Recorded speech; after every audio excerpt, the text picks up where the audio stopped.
LJP की जो list आई है रंजन जी, उसमें देखिए खास बात जो मखदूमपुर को लेकर तमाम खबरें चल रही थी कि वो सीट पर मांझी अपने कैंडिडेट को देंगे। हालांकि अब बातें तय हो चुकी हैं। मखदूमपुर के अलावा कौन कौन सी एलजेपीआर की सीट अभी आपको दिख रही है जो जहां पर एलजेपीआर मजबूत नजर आ रही है? देखिए कई सीटें हैं इसमें। आप अगर देखिए तो नवादा की रजौली सीट है, गोविंदपुर सीट है, बोचाहा सीट है। हालांकि अभी वो आरजेडी के पास है बोचाहा, लेकिन वहां से बेबी कुमारी को प्रत्याशी बनाया गया है। उपचुनाव में वो बीजेपी की प्रत्याशी रही थी, बीजेपी की तरफ से चुनाव लड़ रही थी। रजौली में एक इंटरेस्टिंग बात है कि विभा देवी के साथ जब राजबल्लभ यादव का परिवार आरजेडी से अलग हुआ तो विभा देवी के साथ प्रकाश वीर जो कि रजौली के विधायक थे आरजेडी के टिकट पर, उन्होंने भी जो है आरजेडी छोड़ दिया था, लेकिन उनको यहां से टिकट नहीं मिला है।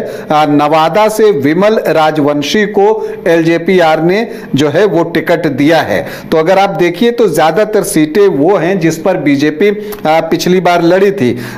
इसके अलावा आप देखिए बख्तियारपुर की सीट है, ये एक महत्वपूर्ण सीट है पटना में। यहां पर जो है बीजेपी के प्रत्याशी यहां से चुनाव लड़ते रहे थे रणविजय यादव, लेकिन अब जो है यहां पर अरुण कुमार को जो है वो प्रत्याशी बनाया गया है।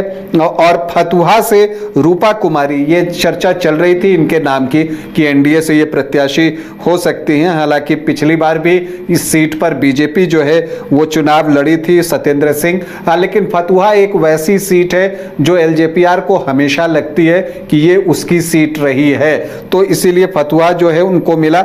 एक बहादुरगंज की सीट है, वहां मोहम्मद कलीमुद्दीन एक मुस्लिम प्रत्याशी यहां दिख रहे हैं। अब महुआ में संजय कुमार सिंह है। महुआ सीट को लेकर जो है बहुत तरह की चर्चाएं थी, विवाद भी हुआ इस सीट को लेकर। उपेंद्र कुशवाहा की नाराजगी की भी बात सामने आई, फिर उनको मनाया गया, लेकिन अंततः ये सीट एलजेपीआर के पास ही रही और संजय कुमार सिंह जो है यहां से प्रत्याशी बने हैं। दिलचस्प ये है कि ये पिछली बार भी चुनाव लड़ रहे थे और तब एलजेपी के टिकट पर, जबकि एनडीए महागठबंधन अलग था, तब ये 25,146 वोट लेकर आए थे, 14.6% वोट। तो इसका मतलब यह है कि इनकी पकड़ इस क्षेत्र में है। और चूंकि ये हाजीपुर लोकसभा क्षेत्र के अंतर्गत विधानसभा की सीट आती है महुआ की, तो यहां पर एक चिराग पासवान का भी इंपैक्ट दिखता है। लेकिन दिलचस्प है ये सीट क्योंकि यहीं से तेज प्रताप यादव भी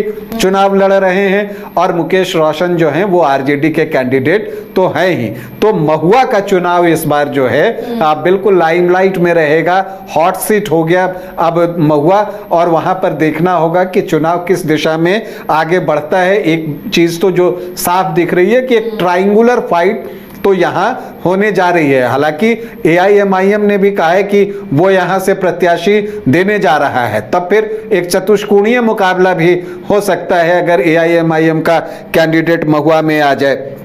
एक दिलचस्प सीट चेनारी की सीट है। चेनारी में मुरारी प्रसाद गौतम पिछली बार 2020 में कांग्रेस के टिकट पर चुनाव जीते थे, लेकिन बाद में वो बीजेपी में शामिल हुए। लेकिन सीट शेयरिंग में ये सीट चूंकि अब एलजेपीआर को दी गई है, तो एलजेपीआर ने मुरारी प्रसाद गौतम को ही अपना प्रत्याशी यहां से बनाया है।